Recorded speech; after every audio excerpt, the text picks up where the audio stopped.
Hare Krishna. I welcome everybody to Bhakti Sangha Japa conference call. I thank all of you. What happened to me? Hare Krishna. Welcome everyone to Bhakti Sangha Japa conference call. Today we are very fortunate to have Her Grace Kiritida Sundari Mataji to enlighten us on topic Sri Caitanya Caritamrta Madhya Leela chapter 25 on Catrusloki verses second verse. Hare Krishna. Kiritida Sundari Mataji, Dandavat Pranam, Srila Prabhupada ki jai, Guru Maharaj ki jai. Thank you so much Mataji for joining and giving your recitation. We are very fortunate to have you on the call, and please forgive me for the mistake that I did, Mataji. Hare Krishna. Hare Krishna, Vinita Dandarvika Mataji. Thank you so much for your warm welcome and introducing everybody. And no apologies, Mataji. Nothing to worry about. It's a common thing, but fine. So thank you all so much for joining on the call. Thank you for all your valuable association, giving your precious time to hear Srimad Bhagavatam and Sri Caitanya Caritamrta. So let's get started. Om Namo Bhagavate Vasudevaya.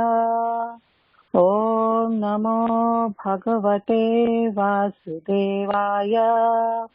Om Namo Bhagavate Vasudevaya. So we are reading from Srimad Bhagavatam, Canto 2, Chapter 9, which is entitled Answers by Citing the Lord's Vision. And today we'll cover text number 34. So why I'm saying Bhagavatam in Sri Caitanya Caritamrta class? Because Krishnadas Kaviraj Goswami actually mentions these four Catrusloki, the four important key verses, the essence of all the Srimad Bhagavatam, the key verses, he mentioned in Caitanya Caritamrta, where Chaitanya Mahaprabhu is now telling about all these four verses to Prakashananda Saraswati. So that's the context. And all these four verses are there in Sri Caitanya Caritamrita mentioned. And in the last class, we covered the first verse. Right? So we'll just repeat the verse. Re ratham yat pratiyeta na pratiyeta chatmani tat vidyad atmano mayam yatha bhasha yatha tamam. Translation. O Brahma, whatever appears to be of any value, if it is without relation to me, has no reality. Know it as my illusionary energy, that reflection which appears to be in darkness. Om Ajnanatirmirandasya Jnananjana Shalakaya Chakshurunmilitam Yena Tasmai Shri Guruve Namah. Shri Chaitanya Manobhishtam Sthapitam Yena Bhutale Swayam Rupa Kadamayam Tadati Swapadantikam. Nama Om Vishnu Padaya Krishna Prasthaya Bhutale Srimate Bhakti Charu Swami Niti Namini. Nama Om Vishnu Padaya Krishna Prasthaya Bhutale Srimate Bhakti Vedanta Swami Niti Namini. Namaste Saraswati Deve Gauravani Pracharine Nirvishesha Shunyavadi Paschatya Deshatarine. Jai Shri Krishna Chaitanya Prabhu Nityananda Shri Advaita Gadadhar Shivasadi Gaura Bhaktavinda. Hare Krishna, Krishna Krishna, Hare Hare, Hare Rama, Rama Rama, Hare Hare. So dear devotees, this is quite a deep philosophical subject matter on which, we are speaking today. And I really request all of you to please shower your heartfelt blessings and prayers so that I may convey the right message as being conveyed by Krishna to Brahma or our dear Srila Prabhupada to the whole world, or to Sri Chaitanya Mahaprabhu to Prakashananda Saraswati. So that right message can be delivered. So please bless me. Vancha kalpatarubhascha kripasindhu vayevacha patitanam pavanebhyo vaishnavebhyo namo namo.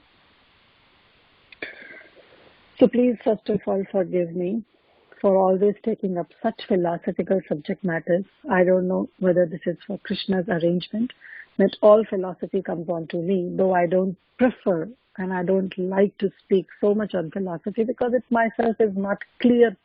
It's so much there to understand. And I myself is not, 100%. I just speak like a parrot.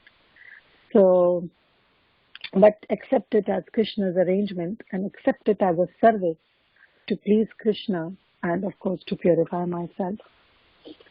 So again, we are in the next philosophical class. First class we discussed the first shloki, the Catrusloki, the first shloka of Catrusloki Srimad Bhagavatam, where the Lord is the supreme reality at all times. That was discussed before the creation, during the creation, and even after the annihilation. He is the only one who will be there, and that was discussed in detail. Now this verse will deal about understanding Maya. And last class we discussed, right, that the first verse is about the understanding of the absolute truth. The second verse that we'll discuss today will be the understanding of Maya. The third and the fourth verse that we'll do it, Krishna willing, in future classes, will be understanding material nature and understanding human intelligence, respectively. So now, in this verse, we will discuss what is Maya. So basically, we'll discuss the three aspects in this verse. First is what is Maya? Why is Maya there at all? Means what is the origin of Maya? And the third part we'll discuss that how Maya works. This is how we'll understand what is about, and we'll have the clear understanding of Maya. And last, not the least, we'll discuss about Yoga Maya, right? So let's get started. I don't know how many of you are taking notes, but if you are, then it's very beneficial because I myself took notes, and it will be beneficial for the future reference. So first we'll discuss what is Maya. So in this verse, as Prabhupada translates, that how that appears to be real.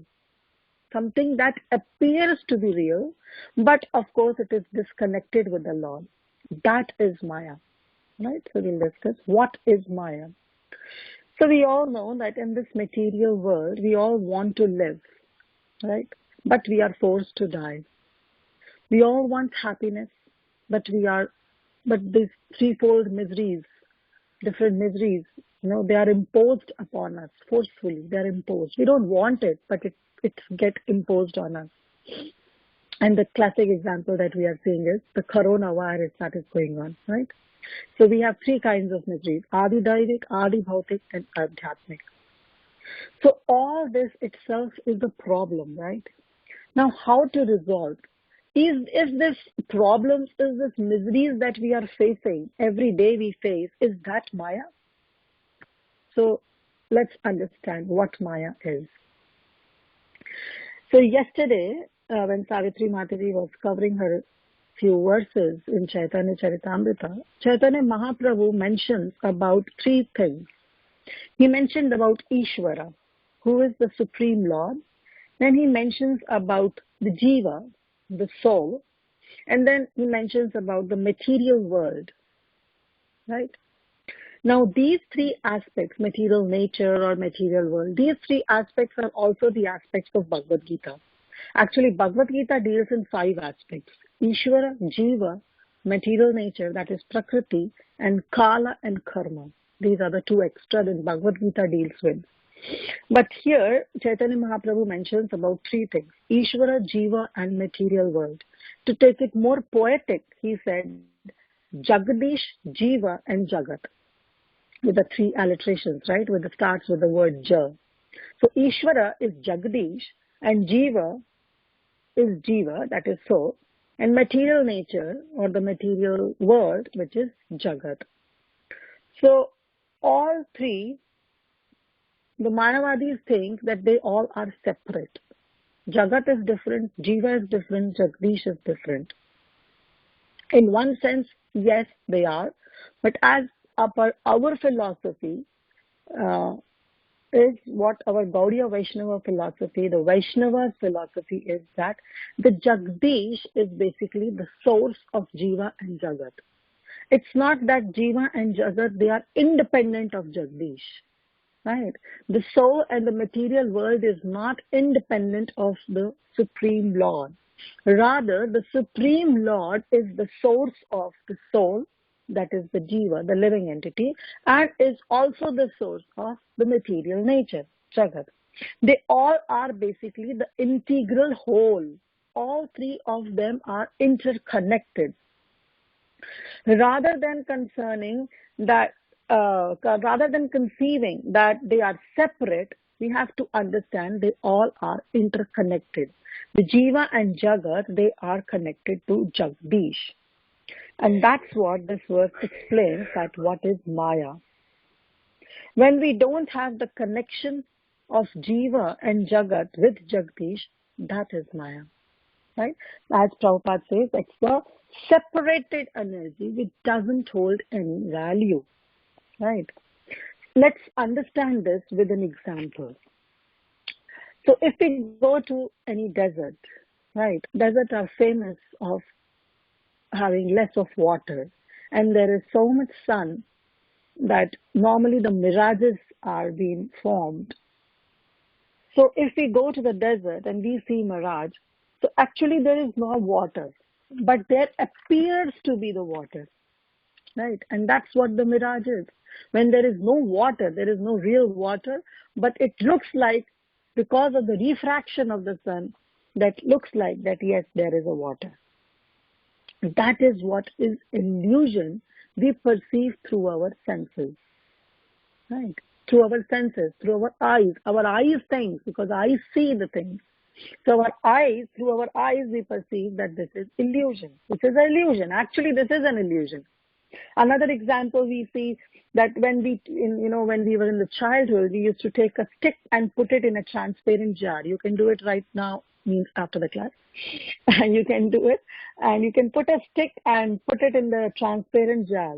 So because of the refraction, the portion of the stick which is submerged in the water, it appears to be bent. Right? Now this is also illusion.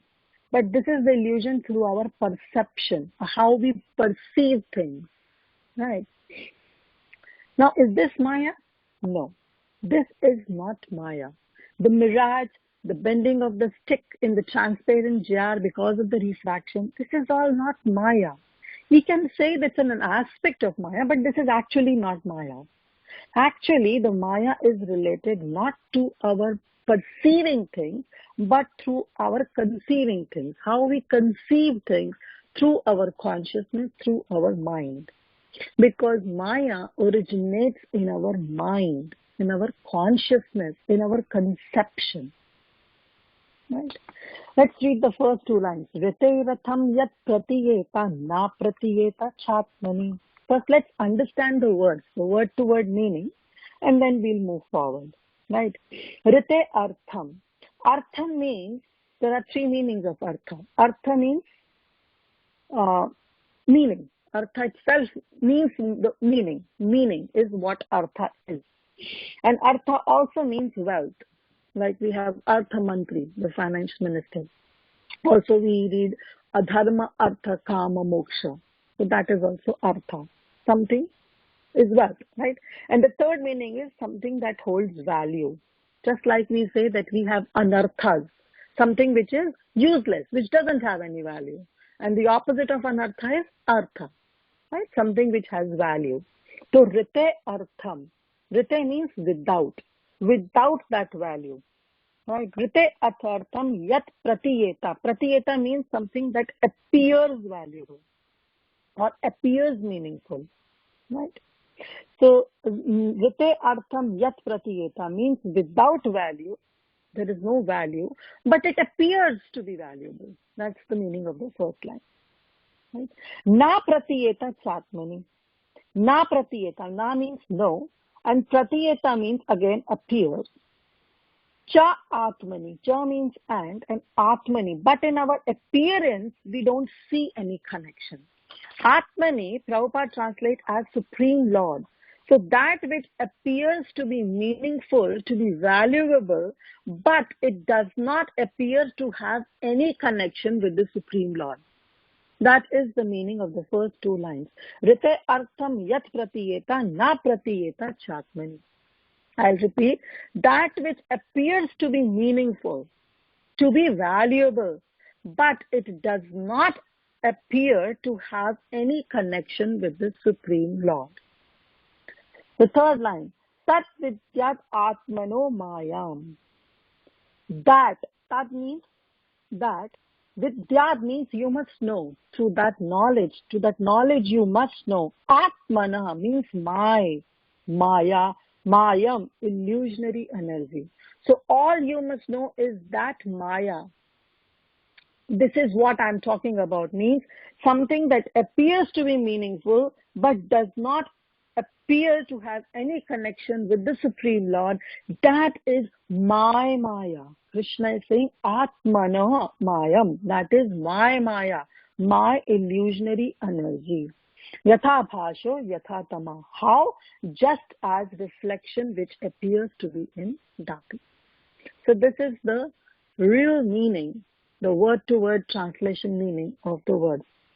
Now, just reading, we may not understand fully, so we'll dive deep into it now. So, in Ramayana, we'll take the example of Ramayana. We all know that Ravana, how he abducts Sita, right? Actually, he doesn't want to abduct Sita. That was not his original plan. Because we know that he was cursed that if he violates the chastity of any woman, then he will die.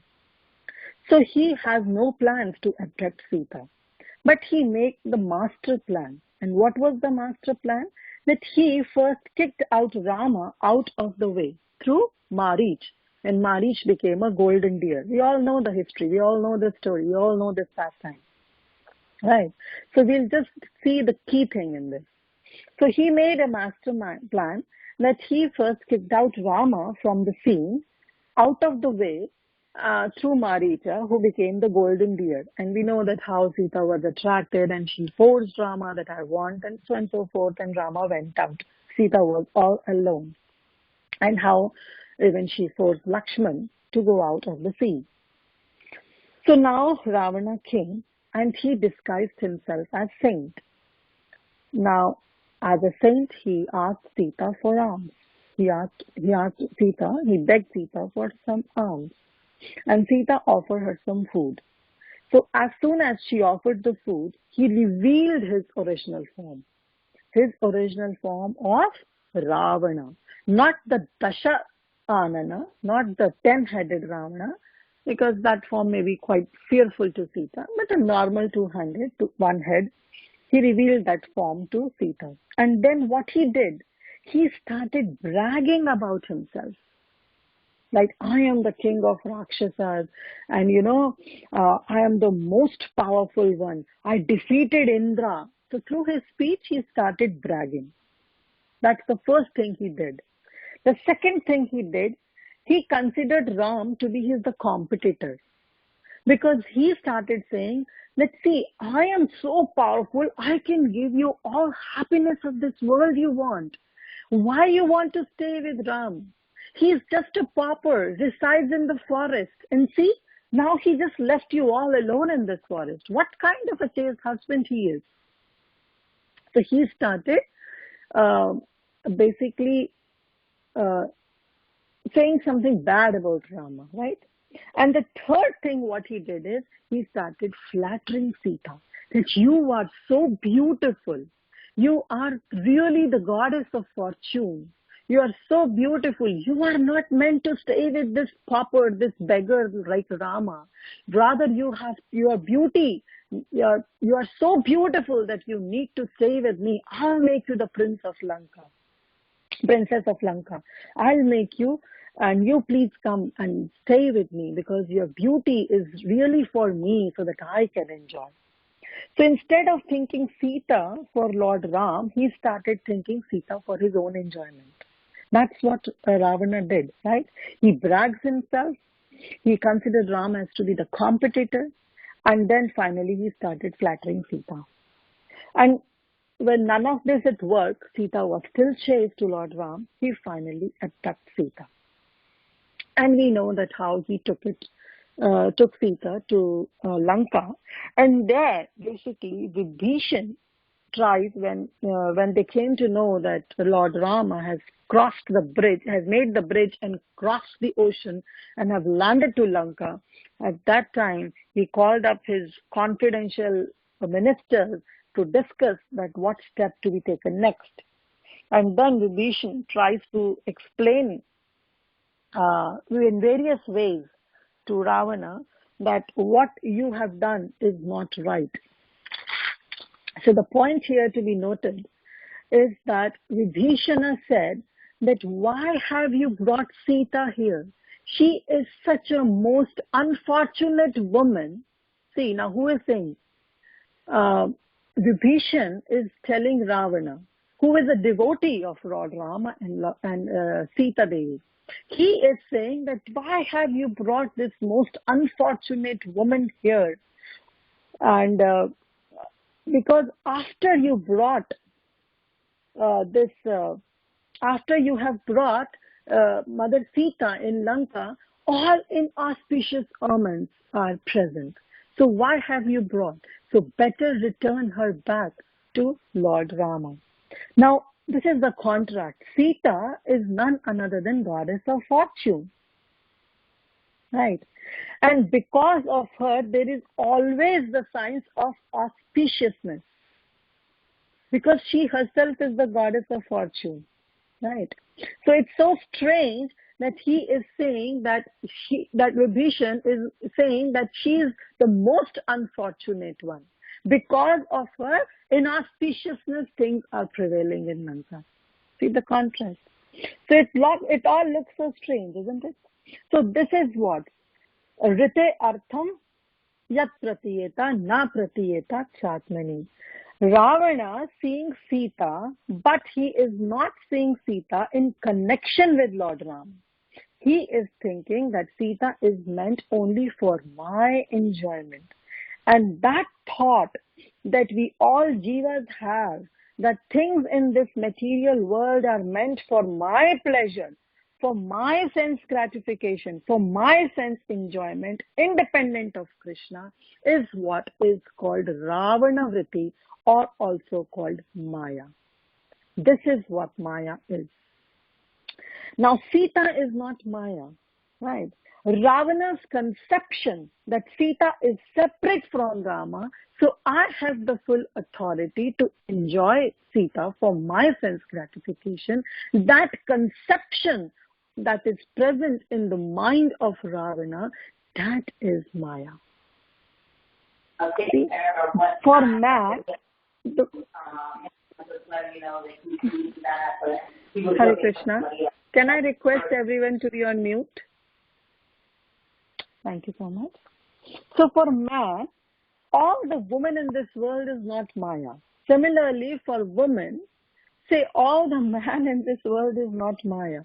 But actually, when we do not have the correct understanding, when a man thinks that the woman is for his own sense gratification, or the woman thinks that the man is for satisfying her lusty desires, that conception, when they're present in our mind, that is Maya. That particular thing is for my enjoyment. It is separated from Krishna. And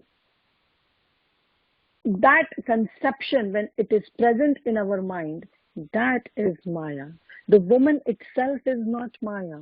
The conception that a man carries that this woman is for my sense enjoyment, so I can exploit her in the ways that I want, that conception is Maya. Right?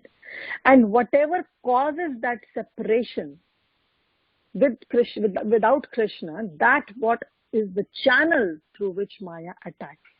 Let's understand this. So we all know that in Srimad Bhagavad Gita, Arjuna asked Krishna, what is that impels Jiva to commit sinful acts?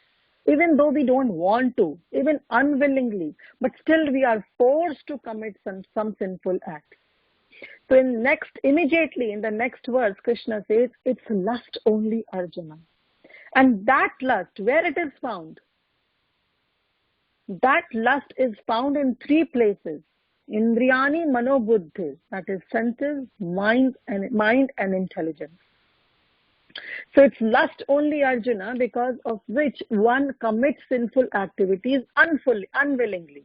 And that lust is present in Indriyani manobuddhi, that is in senses, in mind and intelligence. So Krishna is not saying that the lust is present in some another person. No, it's present in our own mind, our own senses, our own intelligence. It may be possible that seeing some images or seeing some sights, there must be some trigger. And, that there might get, our mind, our consciousness, they might get triggered, right? But that trigger is not the main point. How we react after that trigger is what is the main concern is, right? If there is no bullet in the gun, what do you think? Even if you press the trigger, what will happen? The bullet will not come out. So there will be no active result to it because the bullet is empty. But if the bullet has, if the bullet has something in it, there is a bullet in the gun, right? Then what happens when you press the trigger? The bullet comes out. But if there is no bullet in gun, how many times you press the trigger, the bullet will not come out because there is no bullet bullet in the gun. So some sources may trigger us, but that's not the real reason for that lust. The source is what is present within us. If we have the lusty desire and we have the desire to enjoy, then yes, we will commit some sinful activities. So it is all that what depends on our consciousness. Bhakti Tirtha Swami Maharaj gives a very classic, analogy in this regard. He says that if you squeeze a mango, what will you get? Mango juice. If you squeeze an orange, what will you get? Orange juice. It's not the other way around, that if you squeeze a mango, you'll get orange juice. No. You squeeze a mango, you'll get a mango juice. You squeeze an orange, you'll get orange juice. Similarly, when provoking situations squeezes us, then what will come out? What is there inside us? That will come out. What is there in our consciousness? That is come out. If we have anger, lust and pride, that will come out. Right? So this is what is present in the gun. And then when we press the trigger, it comes out. So the principle that we have to understand is that the matter or the person or the circumstance, they are not Maya. How we conceive them through our mind is what Maya is. We cannot blame others. It's very easy to blame others. We keep on blaming others. We keep on blaming the situations. We keep on blaming the circumstances, the scenarios, that we are not able to practice Krishna Bhakti. Right? But they are primarily not responsible of it.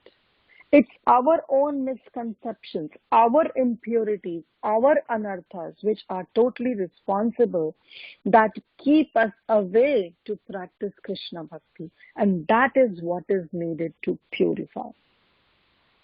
Of course, seeing or hearing something, some mundane thoughts or some mundane acts do trigger. Some mundane temptations do trigger. And that is why Acharyas or our Guru Vargas, they always say that stay away from it. Avoid such temptations. Avoid such scenes. Avoid such circumstances. Do not expose themselves to them. Those things are not to be blamed. You cannot blame the circumstance. But yes, you can avoid to be in that circumstance. Sometimes if we browse something and some scenes come, some movie scenes come. Now, that movie scene itself is not Maya. Right?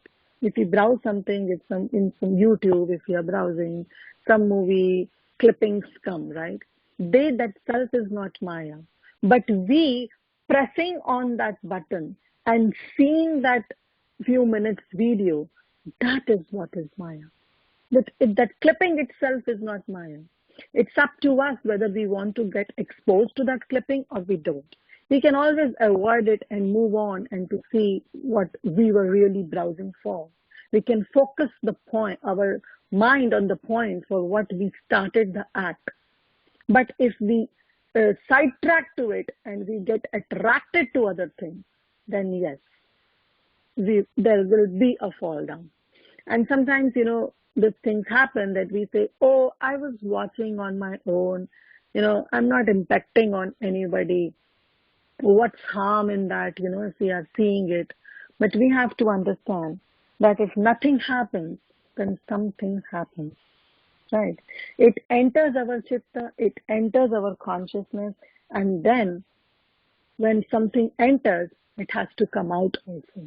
So one day or another, it will come out either in our words or in our actions or in our deed. It will definitely come out. So the point here is that the circumstance, the scenario, the person, that is not Maya. It has to be very clear in our us. We cannot say that the circumstance is Maya and that's what we have been put into it and that's why I'm not able to practice Krishna Bhakti. No. The circumstance, the person, the scenario, the things, they cannot be Maya. The Maya is what we conceive things through our senses. That is what Maya is. Hope it is clear. Now, what is Maya? We have discussed. Now, why is there Maya at all? What is the origin of Maya? That we'll discuss now. Now, we all discussed in the last class that how soul always have a free will. Why the soul always have a free will? To have a loving reciprocation with the Supreme Lord. Right. Now, to execute that free will, there has to be some place given by Krishna himself where we can really execute our free will. Either use it or misuse it. That place, that arena is the place of Maya, which is this material world. It's only in this material world that we can use and misuse our free will. If we use our free will in Krishna conscious way, then yes, we'll progress in our spiritual life. But if we misuse our free will and think that we don't need Krishna, we don't need the association of devotees, then of course we'll degrade ourselves. So that place, this material world, is the place which is given to Maya to act. Now in 7:14, this is very important verse, we all know, we all must have memorized also this verse. In Bhagavad Gita 7 chapter 14th verse, it says, Devi hi esha gunamai mama maya durataya mama eva hi prapadante mayam etam taranti te. What Krishna is saying? Devi hi esha gunamai. Right? He is describing Maya. What he is describing, he is using three adjectives here. Daivi. So Maya is divine. Right? It's not demoniac. Maya is not demoniac. Why? Because her purpose is divine.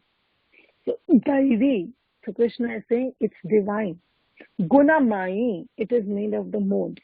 And Mama, the third adjective is Mama, that this is my Maya. That's what Krishna says.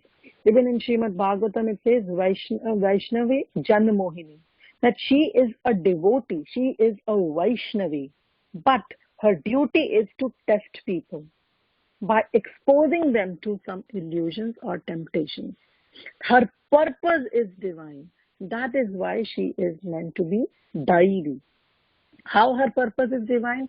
Because her main purpose is to take the cream of devotees to Krishna.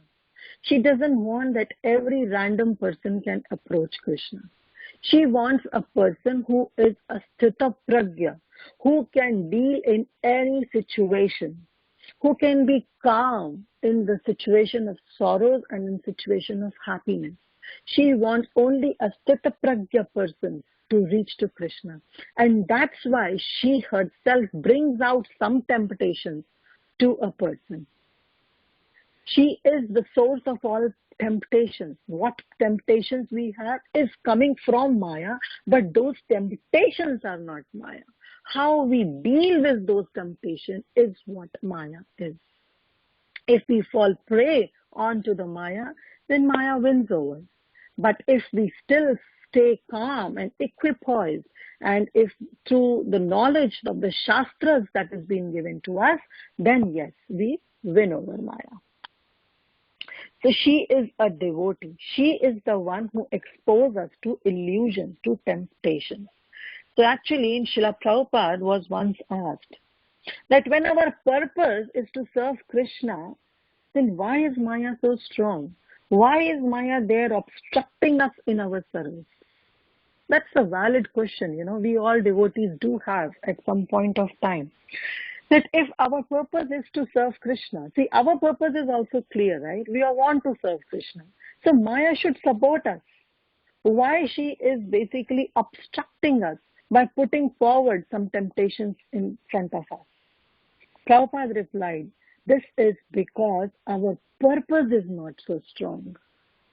If our purpose is strong, that yes, I want to wholeheartedly serve Krishna no matter what may come in, then Maya doesn't have any role. Then we win over Maya. Right? Since our purpose is not so strong, Maya takes over. Our thinking is that yes, Krishna is good, but Maya is also not bad. We should not be fanatical. We can ride on two boats. We can do little bit of material enjoyment and little bit of Krishna bhakti. That's what our nature is. But moment we step on two boats, what happens? How long we can ride on two boats? We cannot. We'll fall down. Right? So Prabhupada says that our purpose is not so strong. That's why, Maya takes over. And Maya, when she gives up some temptations, we fall prey onto those temptations. Classic example is given by Prahlad Maharaj in the 7th canto, where he describes about the scratching of itch. Right? So when we do get a rash in any part of our body, if we stop scratching it and if we apply some medication, what happens? It completely gets cured, and then finally we forget even about the rash. On the other hand, if the rash is there and we keep on scratching, will it ever be cured? No. Similarly, when we practice bhakti, right, then there are some certain temptations that come forward on or to our way. But we should not give any attention to those temptations, just like we should not scratch that rash. Then slowly what happens? It goes away. And if we don't contemplate it, then it goes away, that temptation goes away, and finally we will forget about it.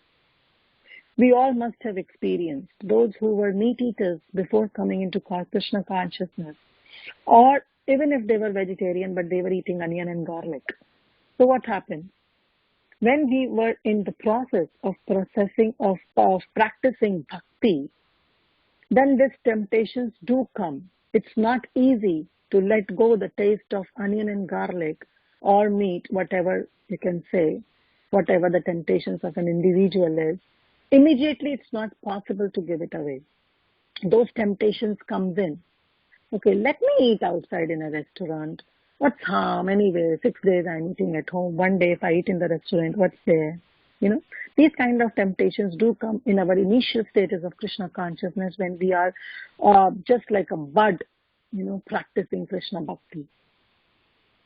But the moment we say, no, I should not eat. If I'm not eating 6 days in the restaurant and eating Krishna prasadam, then let me sacrifice that 7th day also and give wholeheartedly to Krishna by eating Krishna prasadam only.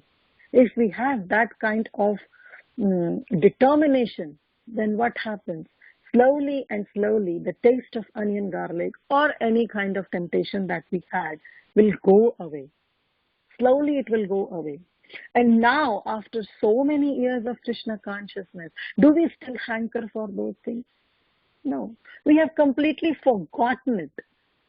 Just, I'll just give you my example. That now is such a case that even when we go out for book distribution and somebody opens the door and there is a strong smell of onion and garlic, it's very hard to even stand there. And see the point when we were relishing those onion and garlic preparations. We were simply enjoying those. And now the smell is intolerable for us. We just cannot stand. Explain the points of Bhagavad Gita so that the person can take. But we take that risk.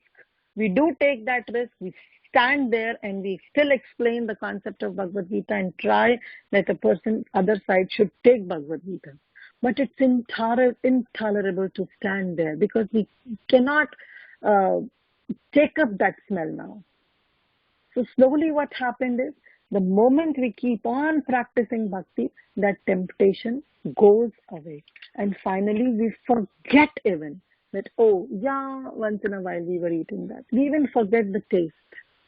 That's what the point is. So if we give up scratching, that rash will certainly go away. That desire to fall under that temptation will go away. So it's up to us that how we prepare ourselves in Krishna Bhakti. If our Krishna Bhakti is not so strong, then yes, Maya will trouble us.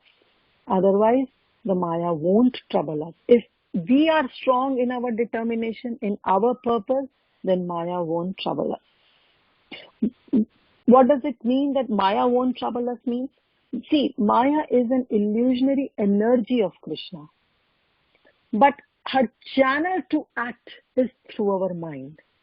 So if our mind is totally absorbed in Krishna consciousness, then Maya won't trouble us.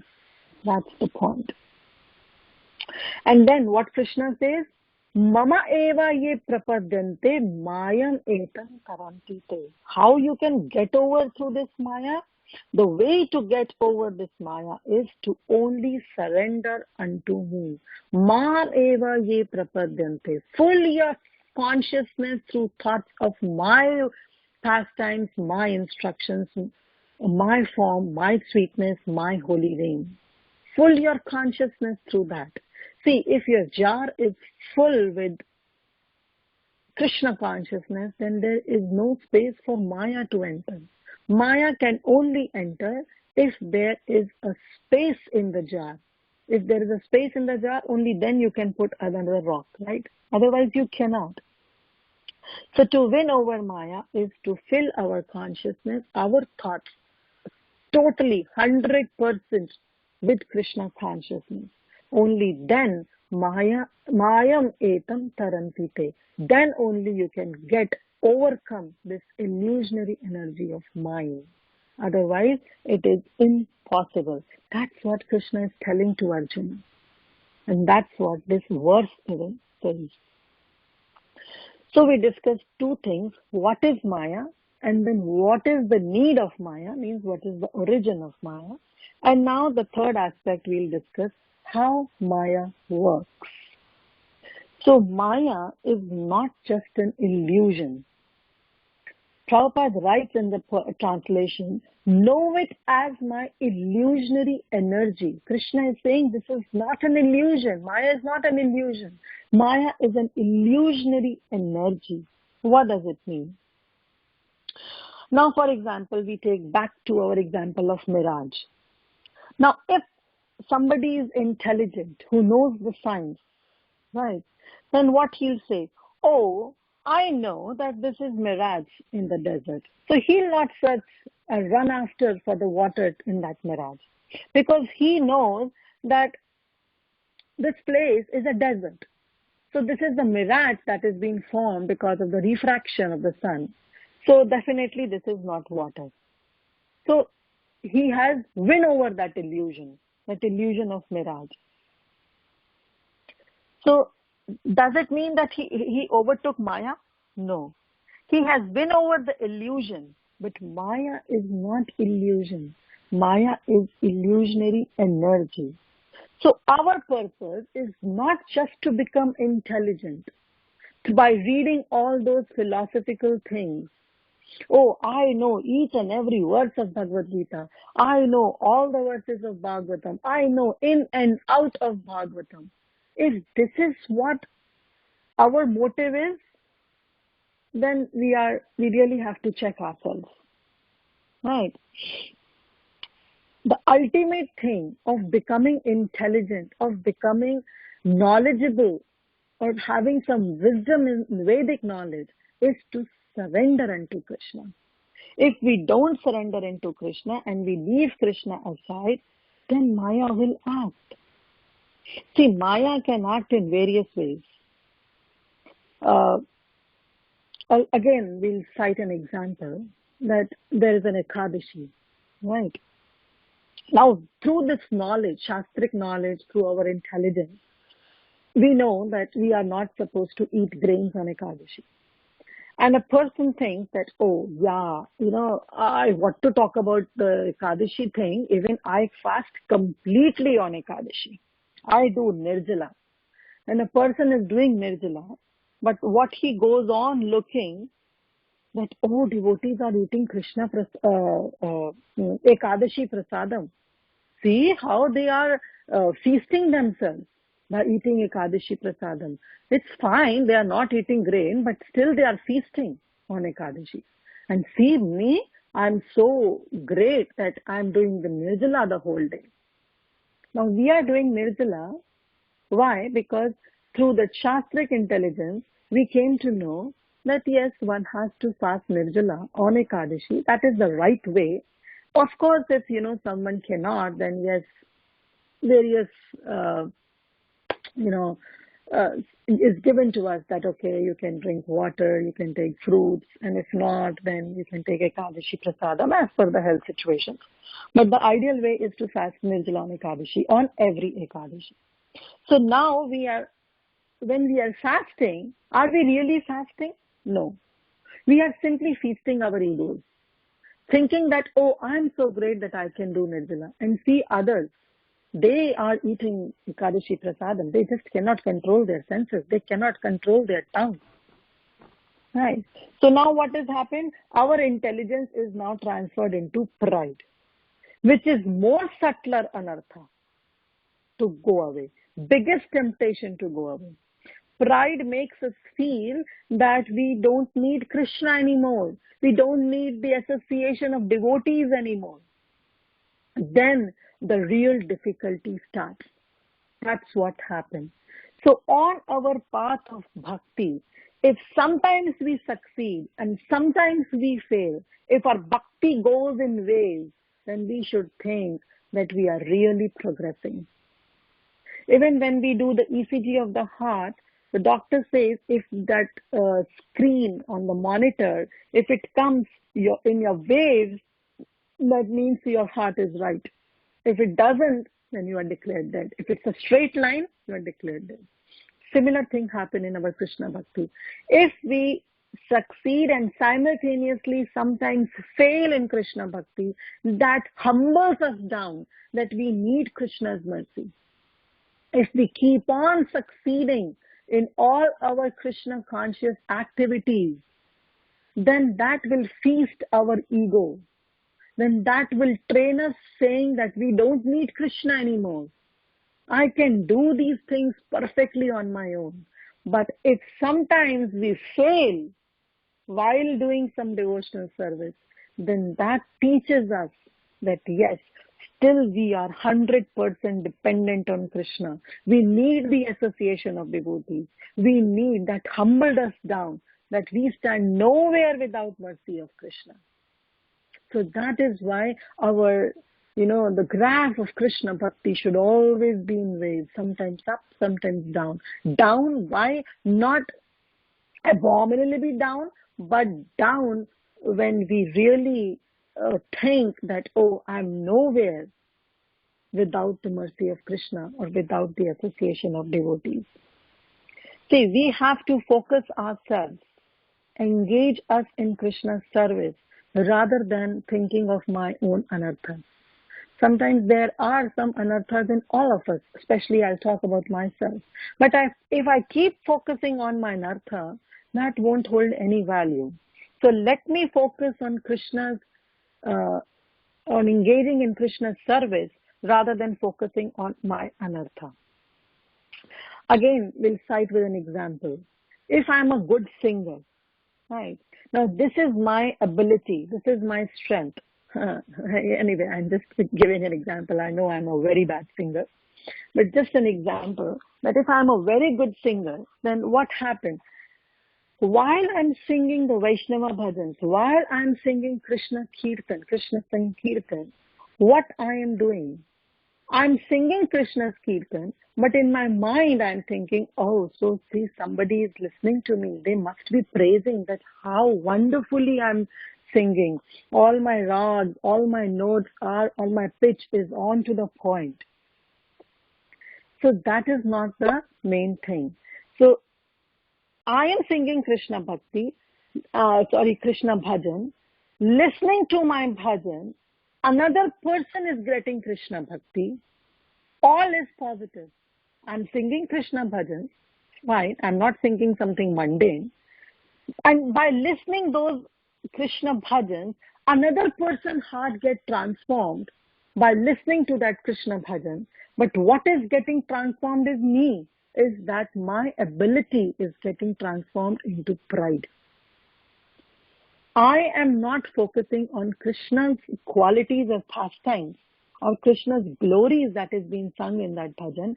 Rather, I am just focusing that what people or devotees are thinking about me. So what is enhancing me? Bhakti is not enhancing in me. My ego is enhancing in me. So this is what we have to understand. And if we have some weakness, then also we should try to submit, try to be surrender unto Krishna, to please help us. This is our weakness. Please help me so that I can get over to it. Only these weaknesses and strength will make us humble down before Krishna. Sometimes, devotees do become so humble that, externally they are so humble. Oh, I cannot sing. I cannot give class. You all are so great stalwart devotees. I'm nothing in front of you. Such kind of thing also should not come in one's mind. Oh, I cannot sing, because, if we say that, oh, we all, in the heart we know that, oh, I'm a great singer, right? But externally we'll show, oh, I'll not sing, because if I'll sing, then what will happen? I'll become proud. So that means we have pride in us. We have pride in us. The only thing is we are trying to avoid the situation because that will make us proud. But then what happens? Okay, I lose my chance of singing and another person gets the chance of singing. And then what happens? We say, oh, see, now he or she is singing. She's just boosting her ego. And, she's just doing some show off. So what happened now? What we think, our pride, we are avoiding the situation so that I don't get pride. And then pride is getting transformed into jealousy, right? And then finally that pride will be converted into animosity, the enviousness. We finally envy the other person who is still singing. See? So don't get confused. The thing is that whatever ability we have, whatever, I may be a good singer, I may not be a good singer. I may give some good classes, I may not give good classes. I may cook opulent things for Krishna, I may not. I may be a very good cook, I may not. But whatever we have to try to involve or indulge our abilities in Krishna's service. If we do not do that, then all our gross anarthas will convert it into subtle anarthas, and those subtle anarthas will finally get transformed into envy, which has no place in Krishna consciousness. So we have to finally utilize whatever abilities we have, by surrendering into Krishna, by taking the association of devotees, we have to use our abilities in Krishna's service. At the same time, being humble down through humility only. Right? Now, this is how Maya works. Now, the last thing what we have to consider is Yoga Maya. I'll go quickly because I don't want to pass over the time. So, there is a oxymoron in English when two opposite words come together. Like we say sometimes, he's an intelligent fool. Right? So, intelligent and fool are two opposite words, but we bring it together in a sentence. And another example, we can say that, suicide is an act of courageous cowardice. Now, courageous and coward, again, two opposites are coming. Why it is considered to be an act of suicide is considered to be an act of courageous cowardice? Because, first of all, committing suicide requires courage. And why it is turned to be the act of cowardice? Because only those persons commit suicide, those who cannot face the reality of the world. They don't want to face, they don't have the ability to face. And that's why they commit suicide. Right. So this is, the oxymoron. It is said as a term as oxymoron in English language. Similarly, this Yoga Maya is an example of oxymoron. Yoga means yuti, something that connects us with the Supreme. And Maya is something that takes away from Krishna, from Supreme. So Yoga Maya, how does it work? Yoga Maya is that energy of Krishna which connects us with Krishna by putting us in illusion for Krishna. That's how the Yoga Maya works. See, there is a forgetfulness when Maya works. There we forget completely the supremacy of Krishna, that I don't need Krishna at all. That's how we are put into illusion. And Yoga Maya also puts us in illusion where we are put into the illusion for Krishna's supremacy, but at the same time, we are connected with Krishna. Example, Yashoda Mai. Yashoda Mai, she knows that he is my son. She thinks Krishna is to be my son. If Yashoda Mai thinks that he is the Supreme Lord, she'll never take up the stick behind Krishna.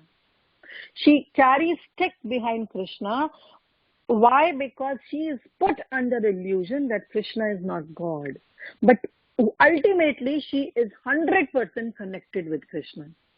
Whereas Mahamaya, when she works, then she also put us into the illusion that Krishna is not the Supreme, but at the same time, she disconnects us with Krishna. But Yoga Maya, she makes us into the illusion that Krishna is not the Supreme. At the same time, she connects us 100% with Krishna. So all the Vrajavasis are basically under the spell of Yoga Maya. They are under the illusion that Krishna is not the Supreme and Krishna is just a little boy. Right? So they can have a loving relationship.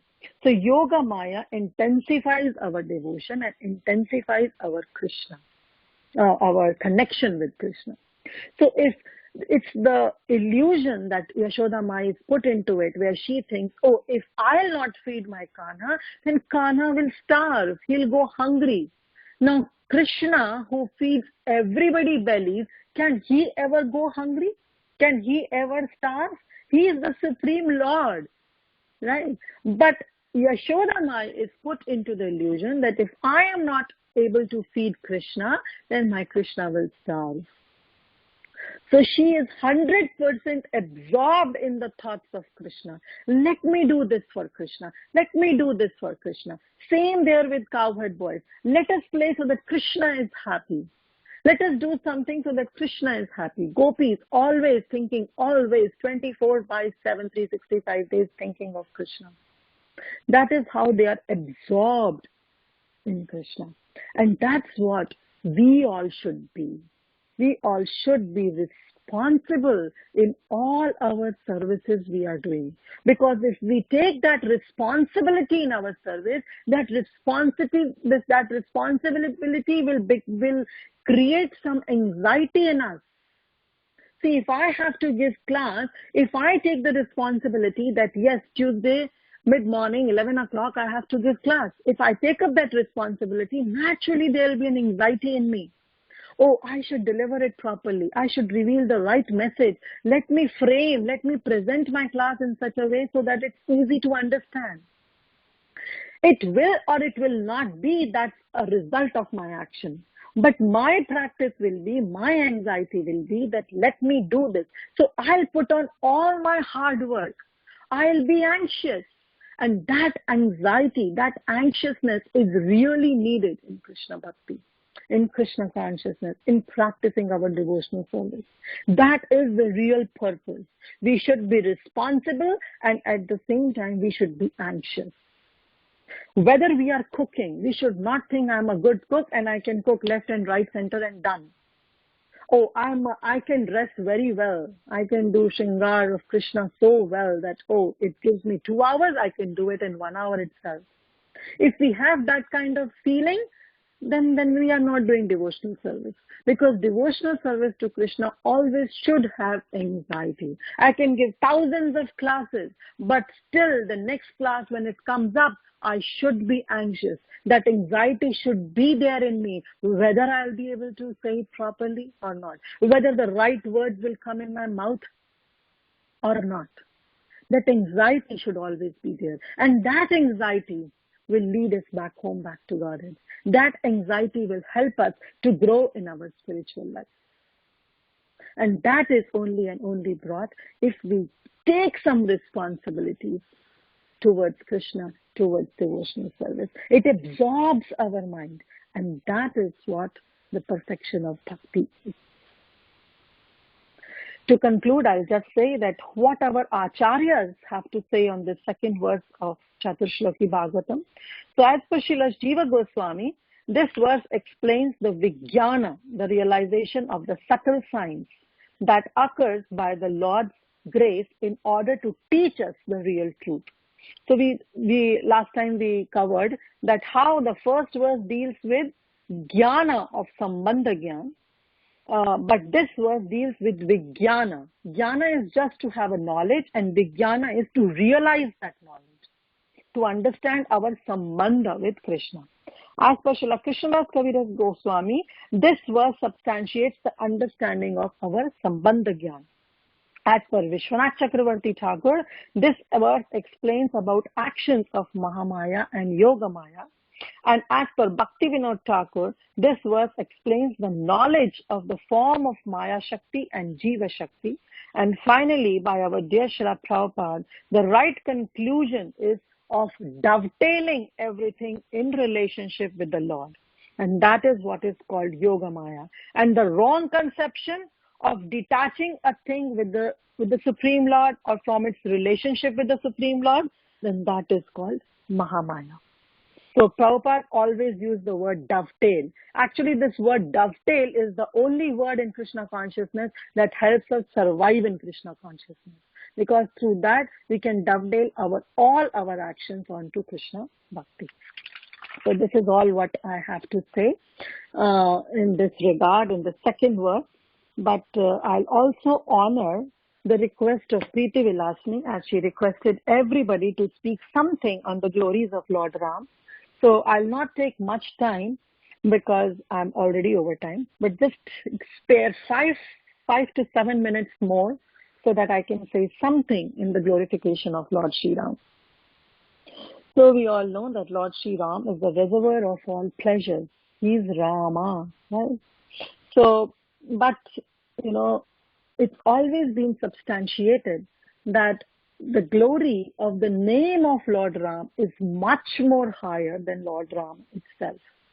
So I really like that scenario where Lord Rama, when he ordered everybody to build a bridge over that ocean to cross over so that they can reach Lanka. At that time, all the monkeys, they were writing the name Rama on the stone or rock or whatever, and they were throwing and everything was floating, right? So Rama thinks, one night he thinks, oh, see, everybody is writing the name of Rama and throwing, and the stones are floating. So let me also try. And he went in the middle of the night And he said, I'm Rama himself, myself. People are writing these, monkeys are writing my name. And it's because of my name these stones are floating. So let me also throw one stone and let's see what happens, because I'm Rama myself. So he threw one stone, and what happened? It sunk. And Hanuman was watching. And Hanuman, when he was watching from behind, he started laughing. And Lord Ram was totally, embarrassed that, why, Hanuman, why did it happen? And Hanuman said that, in Hindi he says that, जिसको पकड़ोगे पार होगा वही जिसको पकड़ोगे राम, जिसको छोड़ोगे वो पल भर में डूब जाएगा.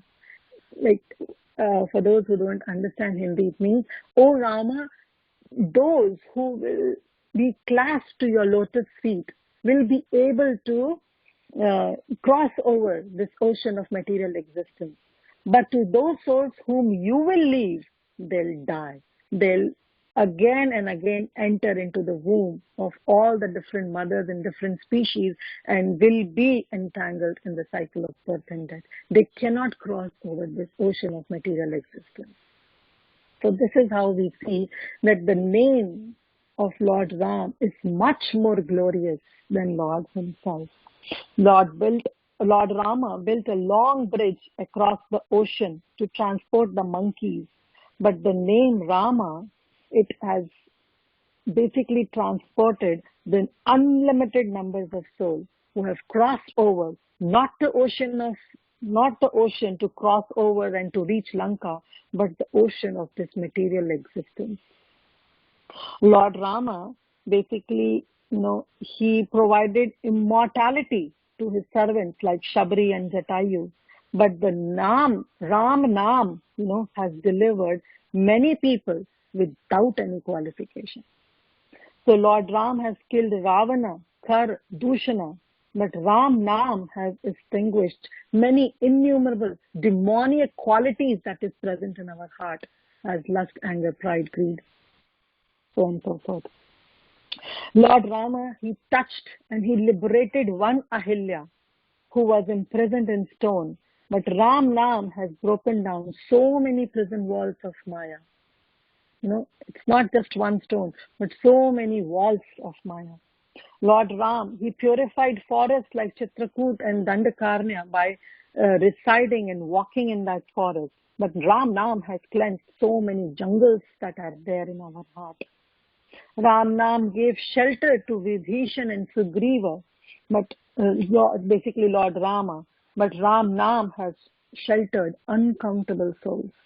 Not only just Vibhishan and Sugriva, but those who chant the name of Rama, they have been sheltered by Lord Rama. So there is a verse, I don't know where this verse is from, but just I heard, so I think so it is from Tulsidas Ramayana, but I'm not sure. But it says, Bharjanam Bhava Bijanam Arjanam Sukham Sampadam Tarjanam Yamadutanam Rama Ramiti Garjanam. So what does it mean? Bharjanam Bhava Bijanam. If you roast a seed, then what happens? Does it fructify? No, it doesn't fructify.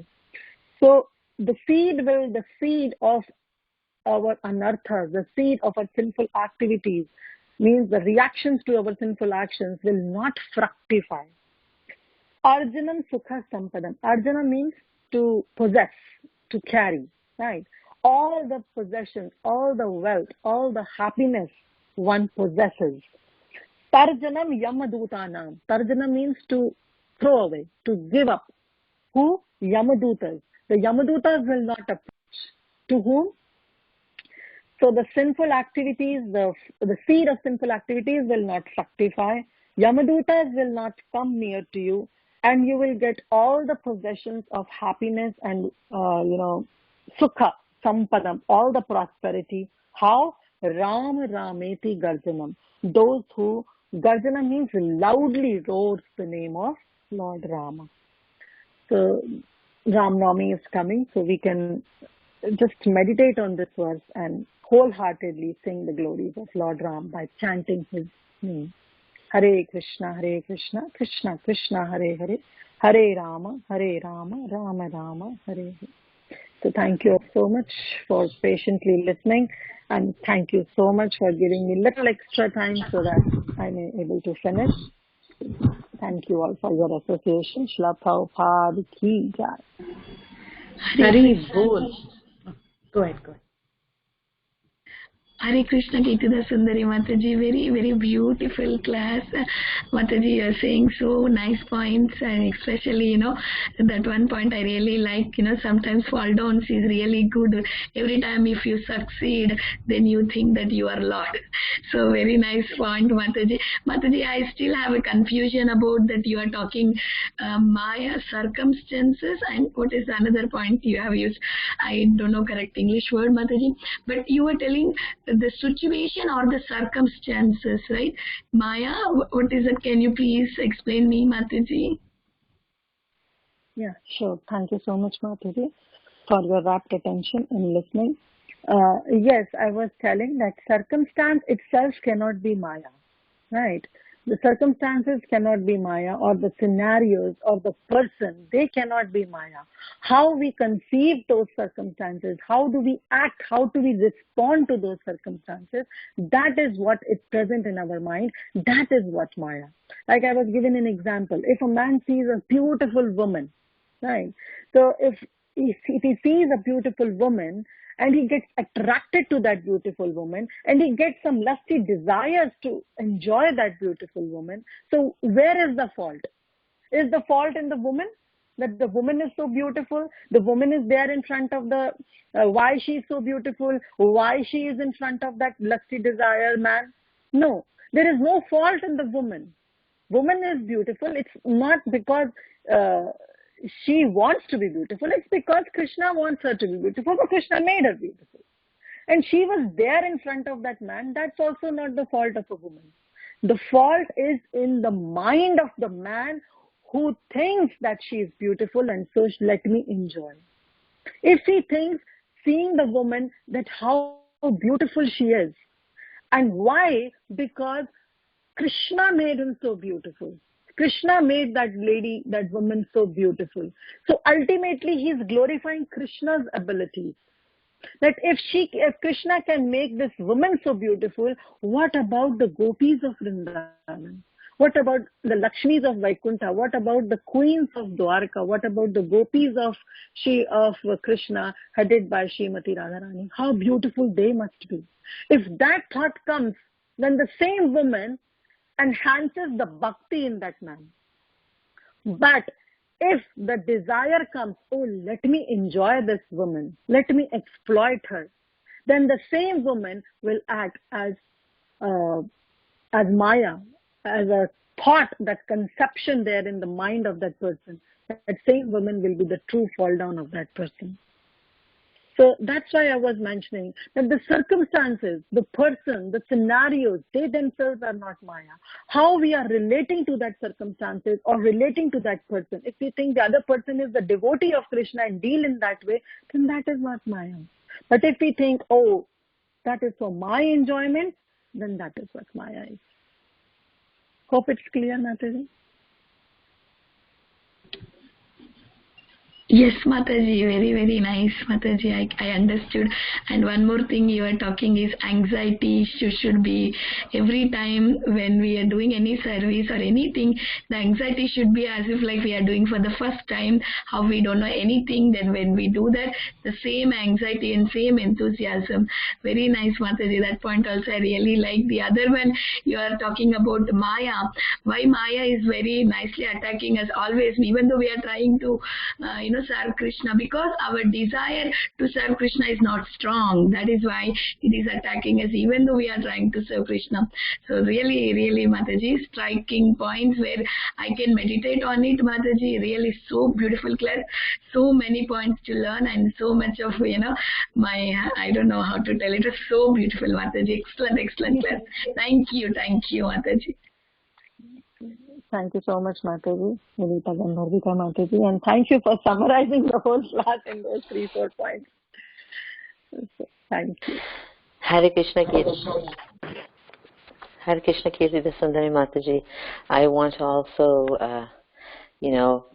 jump onto Vinita Devika's comment and say, what a wonderful class. I loved your examples, especially when you were defining Yoga Maya.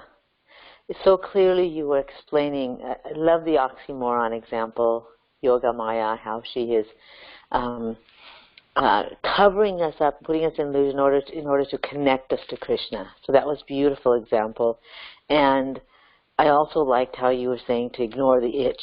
So there's words that are going to stick in my mind throughout the day. Oxymoron, Yoga Maya, ignore the itch, and Maya's pushing the button.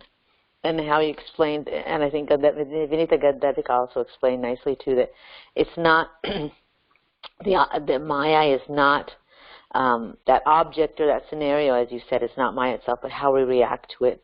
Excellent examples, excellent points that we can put into our life. And also I liked the example again you gave of the heart monitor going up and down. We know we're alive.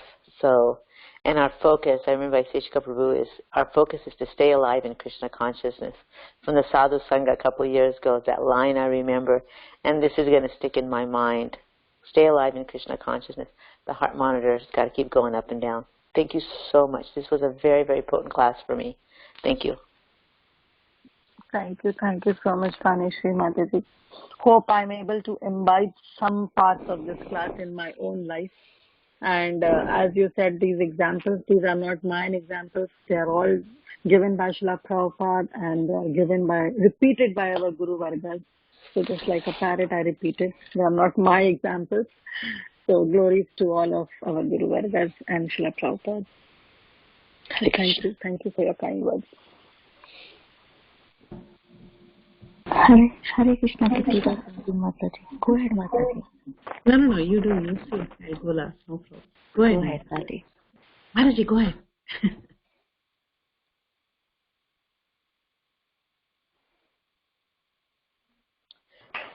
Hare Krishna, Mataji.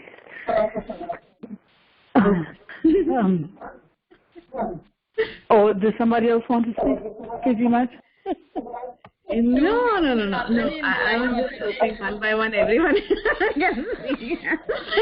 Okay. I'll just quickly say thank you very much. And I took notes. Thanks for reminding me to take notes, because last time I didn't take and I felt very guilty. So even this time I would have missed it if you had not told me.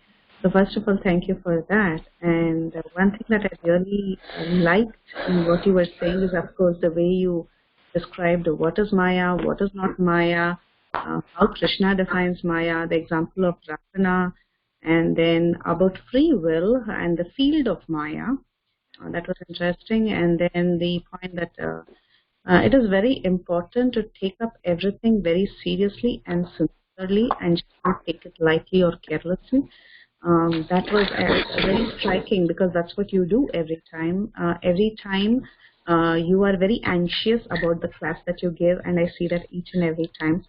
So responsibility has anxiety. Very well said. Thank you so much. And thank you for summarizing all these points and making the concept of Maya very, very clear to each one of us. Thank you, Mataji. Very, very grateful for the fantastic. Hare Krishna. Everyone else can speak. I know so many people are waiting. Hare Krishna. Thank you so much, Lakshmi Mataji. Thank you for your words. Empowerment comes from you. I always say this, and I really mean it. Krishna. All glories to Srila Prabhupada, Mataji. All glories to the wonderful services that you do. Hare Krishna.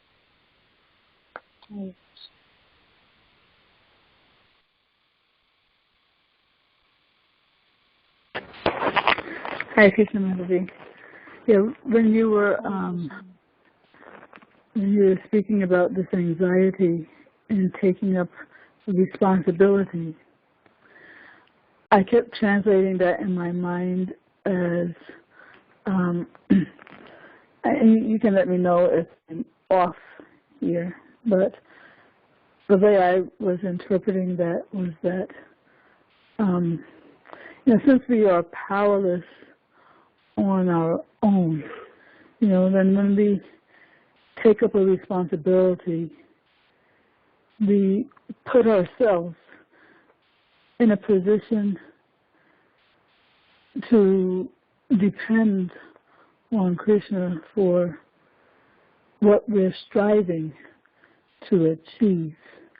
And because we don't have that ability on our own, that puts us into that anxiety.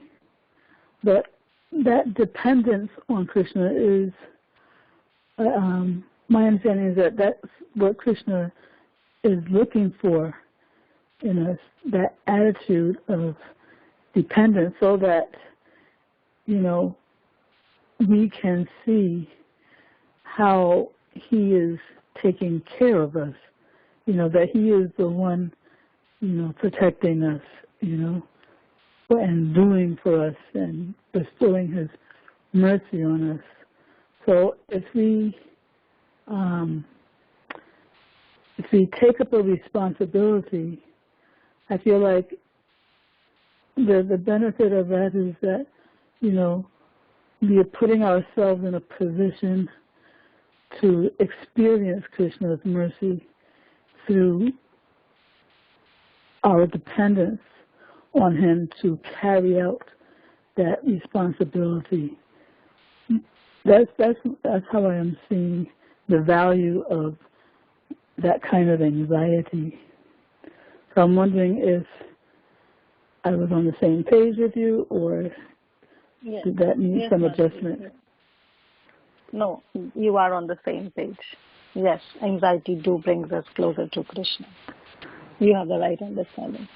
Okay. Thank you so much. Always a very clearly laid out class. Very clear thinking. Thank you. Thank you so much, Gaurangi Mataji. One quick question. I feel like you are not feeling well. Everything okay? Yeah. Oh, I know my voice. I do have this this problem that I'm perfectly healthy, but whenever my body is fatigued, it shows up.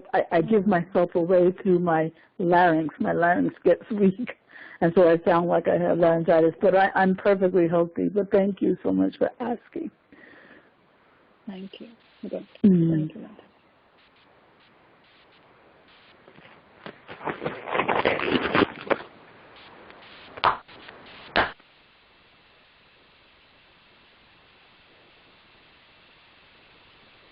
Anyone else? Hare Krishna, Kiritida, Sundari Mataji, Koti Koti Dandavat Pranam. Srila Prabhupada, Srila Gurudev Ki Jai. How nicely you explained that when the jar is full of Krishna conscious, then there is no place Maya, and whatever talent given by Srimati Radharani, Srila Prabhupada, Srila Gurudev, Shri Radha Gopinath, we have to use in a Krishna conscious. For that we have to work hard, like today's everyday presentation, all Matajis or Prabhujis are working hard. Yes, they have talented to explain Krishna Katha so nicely, but we can see the potency, and we can see that you all are working hard, like you, Prithvilasini Gopi, and other Vaishnava are reading from 5-6 book. We can understand how much hard work you are doing to give us Krishna conscious, Mataji. Oh, Srila Prabhupada, Srila Gurudev, Shri Radha Gopinath is so happy, Mataji. Like it's like a bowl of potency, Mataji. So many instruction you are given to us. So many kathas are like sugar coated pills. Like if you are given us directly, we are not qualified to digest it. But like Nachte Khilte, you all are explaining Shri Bhagavatam Katha, Shri Caitanya Charanamrita. Koti Koti Dandavat Pranam, Mataji. Hare Krishna. Srila Prabhupada, Srila Gurudev Ki Jai. Thank you so much, Vrinda Gopika Mataji, for always showering your kind, encouraging words to all of us. But I'll still say that it's only your sincerity, that how sincere you are in attending all the classes every day and glorifying the speakers. So all glories to you, Mataji. And yes, you rightly said that pastimes, stories, they are the sugar-coated pills through which we do get the message of philosophy, but sugar-coated.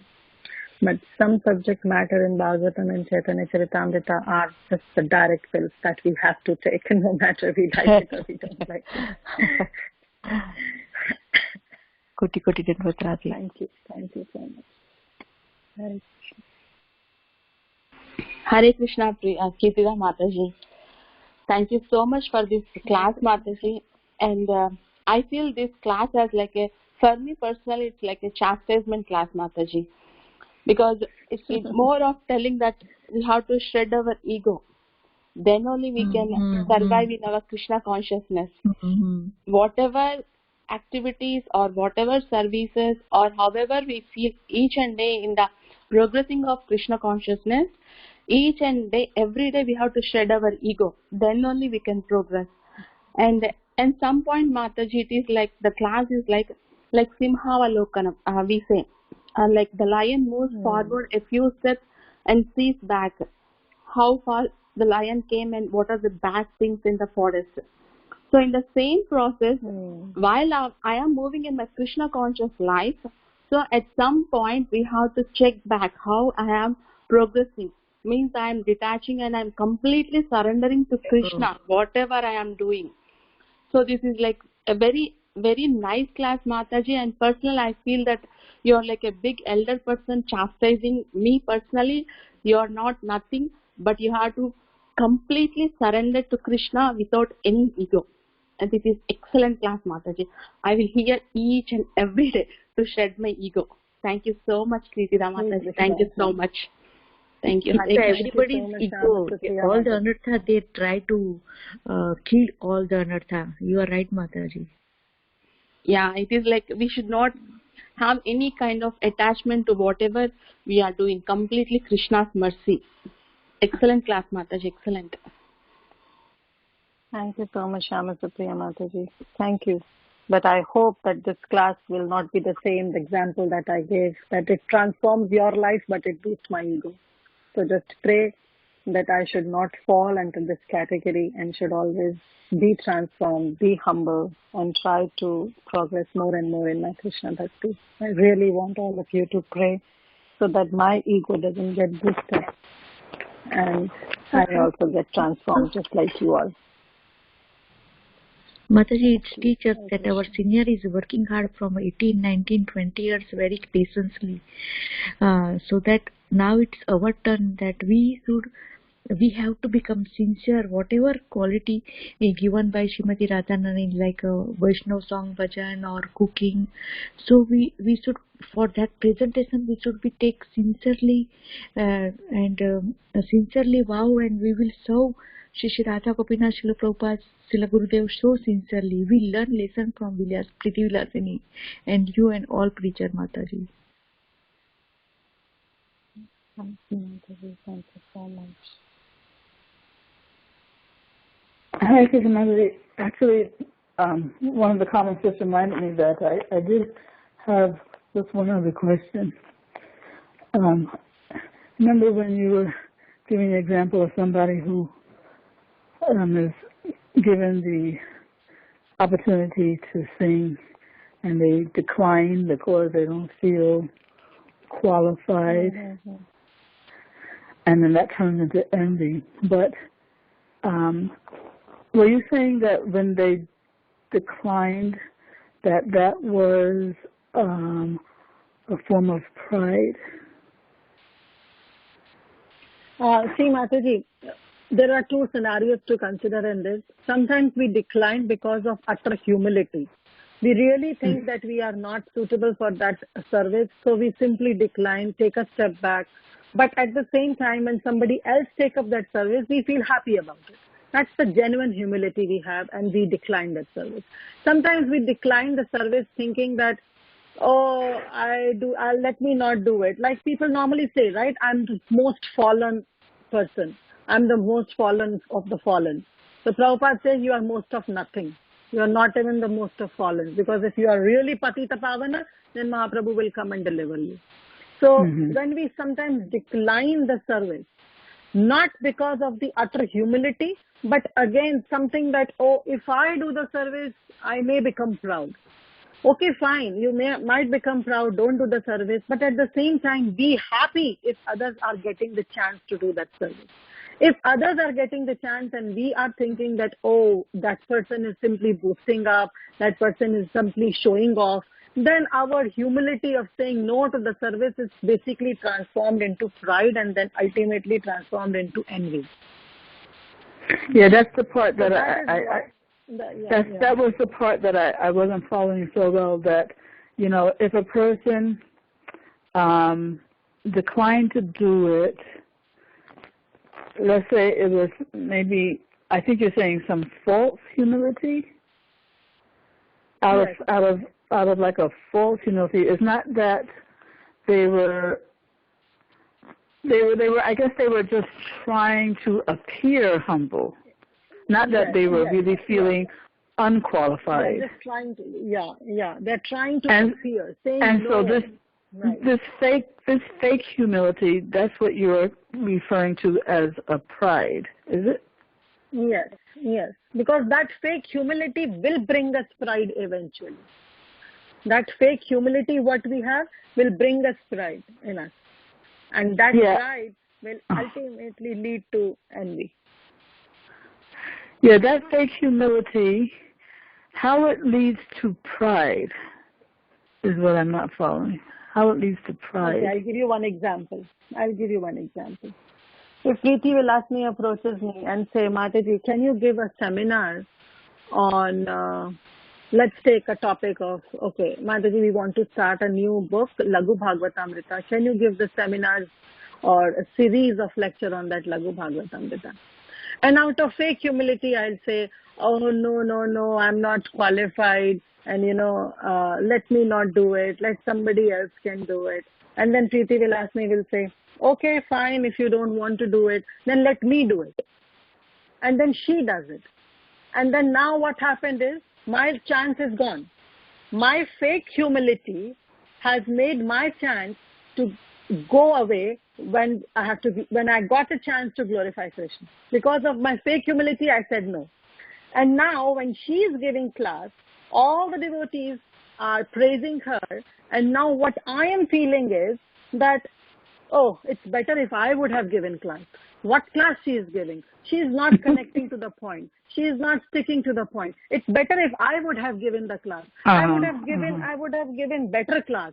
So now what happened? This pride is coming in me that I am better than her. Better I would have given the class. And then now what happened? Now people are simply praising. WhatsApp is full of glorification of Preeti Vilasani. And now what happened? My envy, that pride is transformed into envy. Hey, forget it. She is not good. Next time when she'll approach me, I'll immediately say yes so that I get the chance and let people glorify me. See, this is such a crude example I gave. I really beg forgiveness onto the lotus feet of Preeti Vilasani. I don't mean it seriously, but just to explain in a better way. It was fun, Mataji. Real fun. Thank you. Oh, God. Oh, boy, that was so funny. She said, next time she offers, you will immediately pick up her offer. Oh, my God, that was funny. Well, yes, it's very clear now, Mataji. Yeah. Oh, God.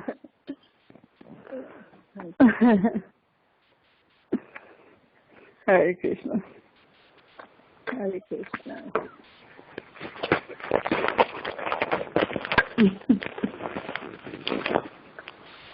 Okay. So, are there any more comments, questions, realizations, corrections? Hare Krishna Mataji, and Vandana on Glory Srila Prabhupada. Hare Krishna Mataji. I was wanted to ask now. I was working and was listening to my lecture. I was I very much wanted to join your class live. I always been hearing the recordings, and the very first recording of your lecture when I heard, I was very much impressed, and that really helped me a lot. So whenever your lecture comes, I put a star in order to listen it to later, and I hear almost all your lectures. So today I got the chance to be with you. Um, so I'm really inspired, Mataji, that I'm feeling very happy being with you in this, though not personally. Now, Mataji, I have two questions. Now, that is, like, how should we deal with the Vaishnava, with the devotees who are envious with us? How can we deal? Like, we should not have enmity with anyone, but Krishna will be pleased if we are friendly and merciful, or if we have that kind of qualities in us, that we have to be very compassionate to all devotees and all. But how to deal with the devotees, like, they just, like, who are envious with us, like, they just, and they just smile, but they really don't want to be with us or have our association. How to deal with them? It's, can you guide me in that, Mataji? Hare Krishna, Mataji. Thank you so much. May I know your name? You're Radhika, Mataji?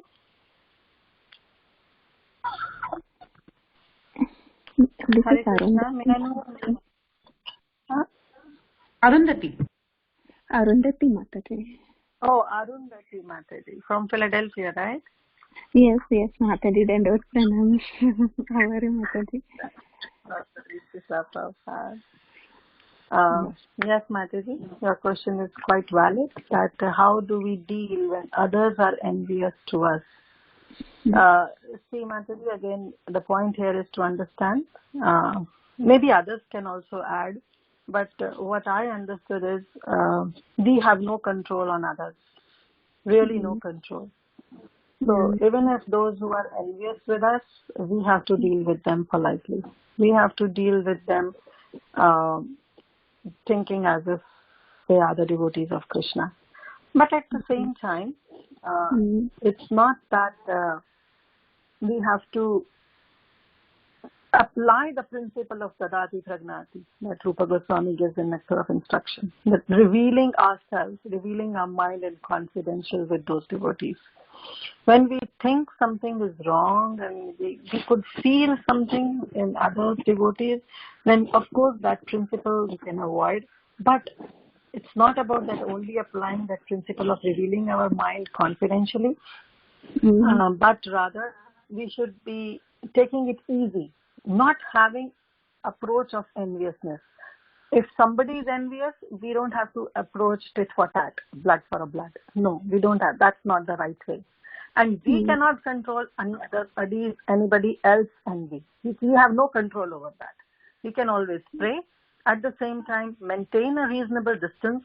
At the same time, respect that devotee. So these things, we should try to do it. That's what, I feel through my experience. But yes, others can also add, please, if they have some relevant points to it.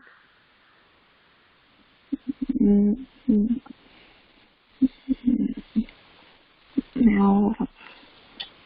Mataji, I just want to add one point, because I had the same question a few years back, and I asked Kalasudha Mataji what to do when some people are envious. Even among devotee circles, and she told that envy we cannot help, only Krishna can remove.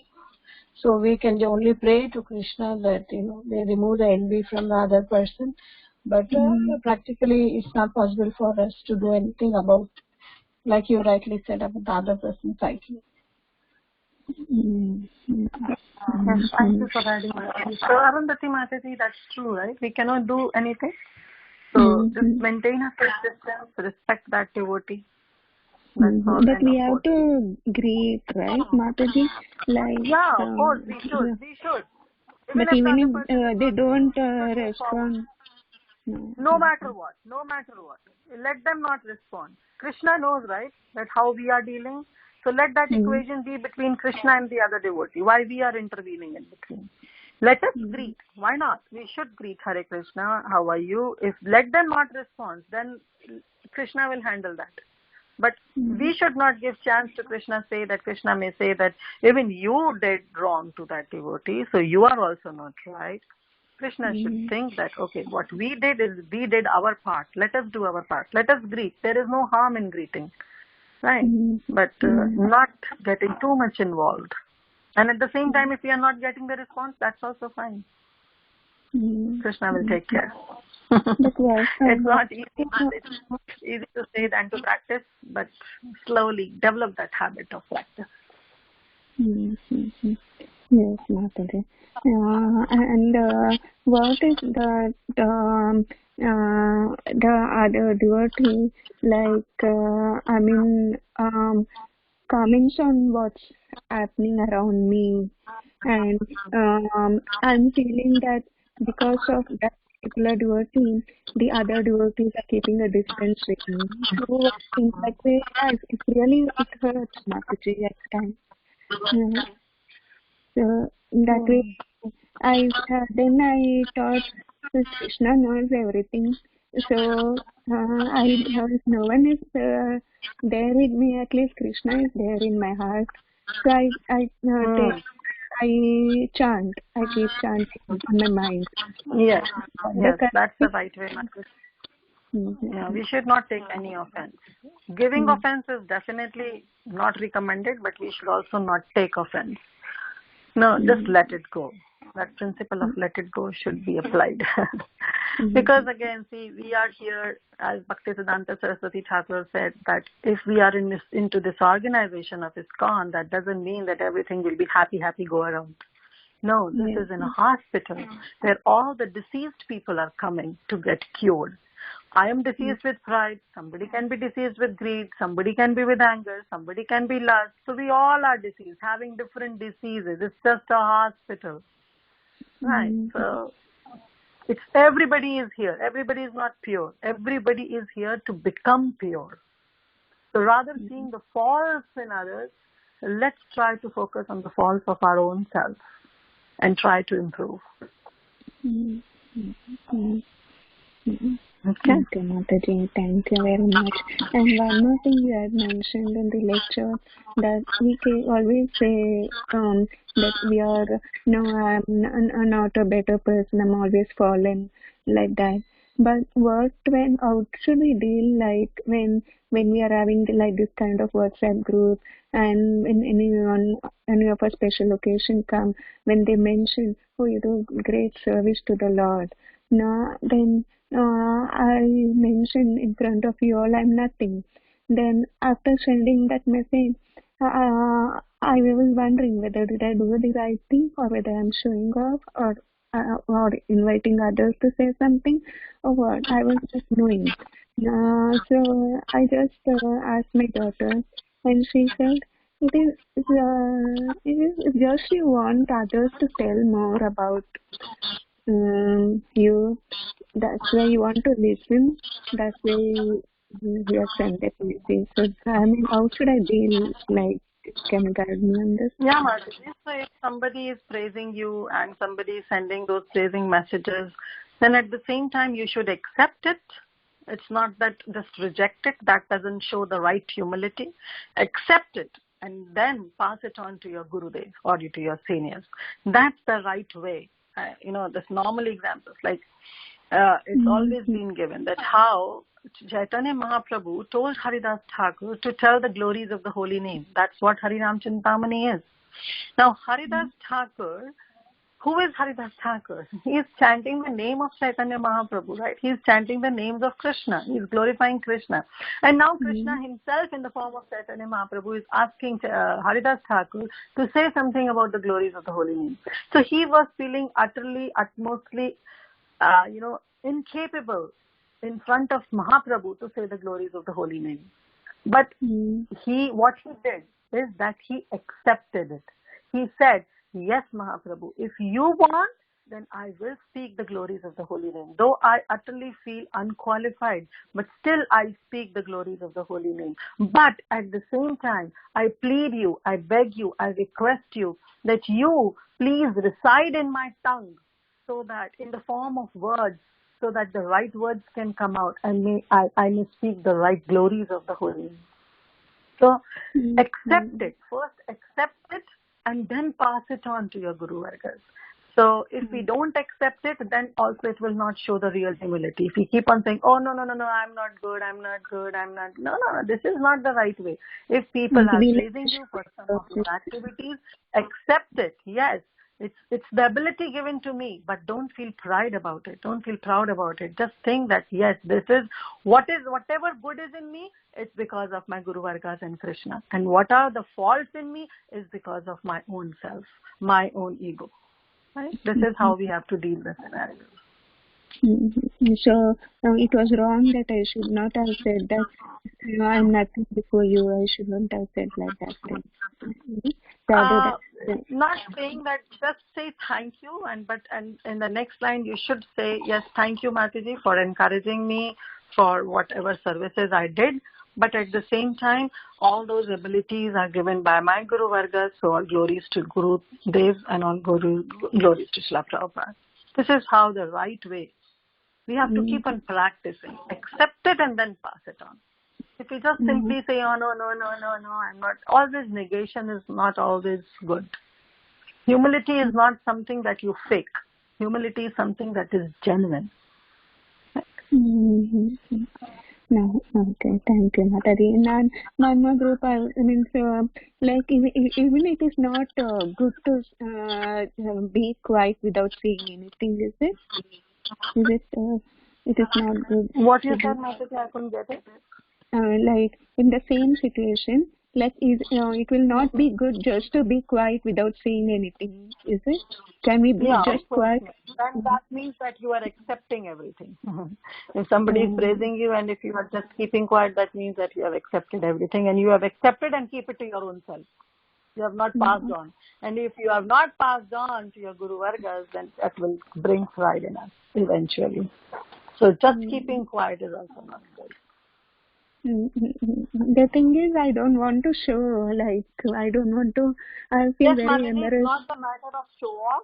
See, if somebody is praising me, I'll give you an example. It's like you only said, Mataji, I like your classes. If I say, oh no, Mataji, what is this? It's nothing me. What I'm doing, this ability is given to me by Krishna, by my Guru Vargas. I have been trained in this process. It's not that from the very first day of my Krishna consciousness, I was able to give class. No.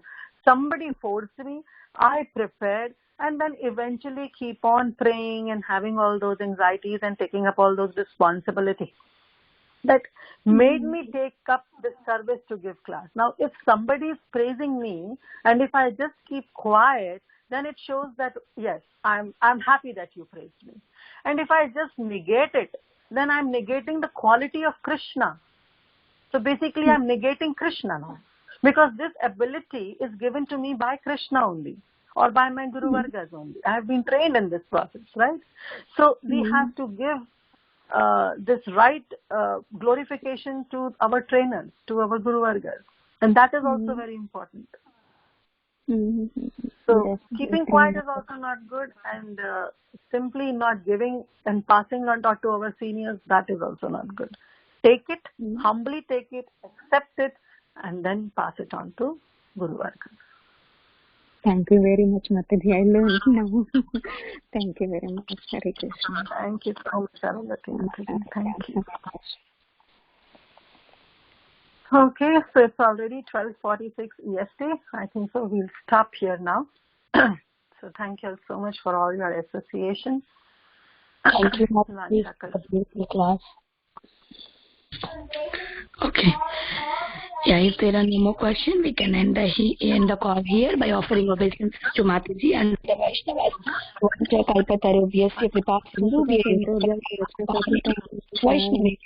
अनंत कोटि वैष्णव वृंद की जय, श्रील प्रभुपाद की जय, हर grace की जय, प्रभुपाद की जय.